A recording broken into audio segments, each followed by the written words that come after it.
This is going to be kind of a common sense video, guys, but my thing is don't go into debt ever if you can avoid it. Although, like everybody else says, there are certain times when you should go into debt, but only under certain conditions. And that's usually when the cost of going into debt is less than the benefits. So you have more benefits going into debt than you do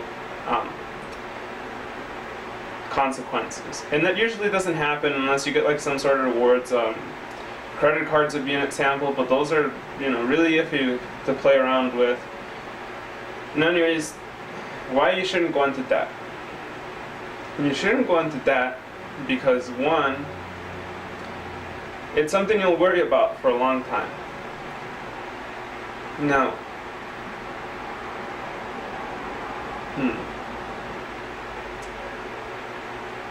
if you're constantly worrying about things, that's not good. It'll stress you out, it'll make it a lot harder to appreciate things in life, it just gets in the way, basically.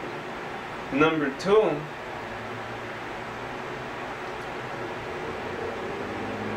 you have to budget around that debt, so it becomes one of the top priorities that you have to pay off. Think of it as necessary as paying your rent. It's right on that level. You can't skip at it. You can skip at it, but the thing is, you're risking debt collectors or being sued, and also fees that you get charged, because everybody nowadays charges fees when you're late on a payment. So the $100 loan that you could have taken out will turn into a $1,000 loan with late fees and all that other junk. So that's something that you can start worrying about after you miss a few payments. So all in all, debt is pretty much a bad thing. Now, why we go in debt? Well, just quickly, we want more stuff. We want cooler stuff. We want better stuff. And it's kind of a risky gamble when you're going into debt. It seems safe when you're going into it because most of the time you have a secure job, you're going to be earning a weekly paycheck, monthly paycheck, whatever. So you're going to be able to pay back the debt, theoretically.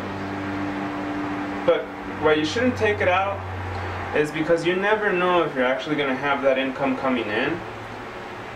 Even if it is pretty much guaranteed that it's coming in because you have such a secure job, I don't recommend taking on too much debt.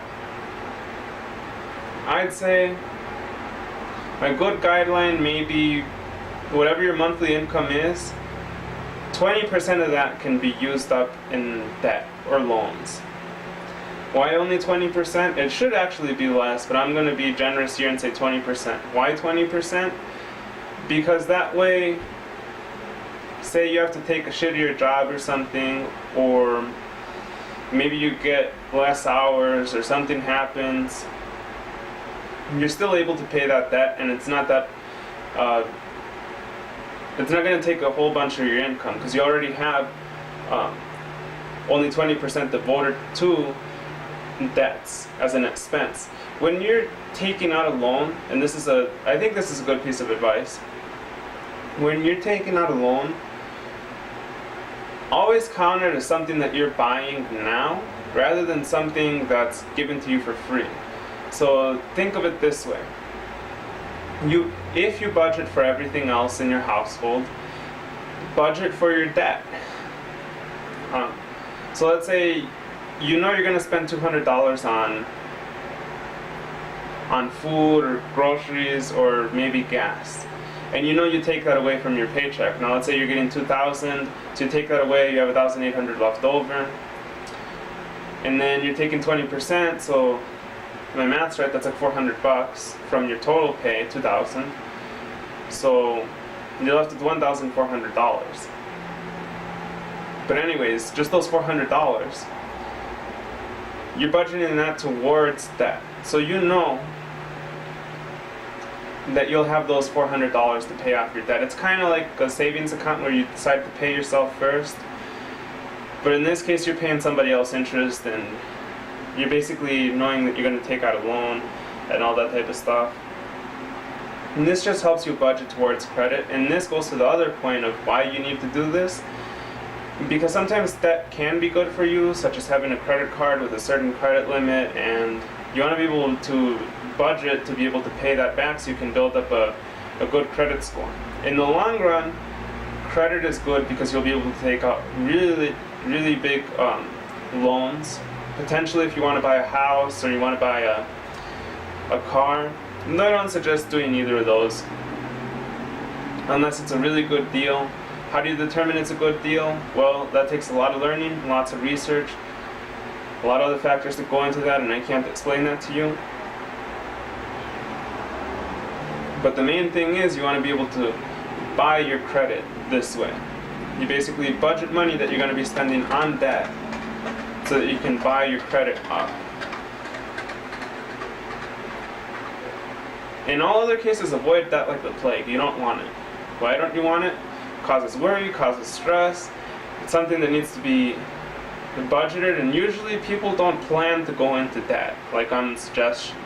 Usually it's something that happens because you lose your job, some medical issue, some little tiny problem that snowballs, turns something big, and the next thing you know you have a credit card debt of $10,000 or a personal loan that you took out for $100,000 or a mortgage that you can't pay off or some equity or whatever.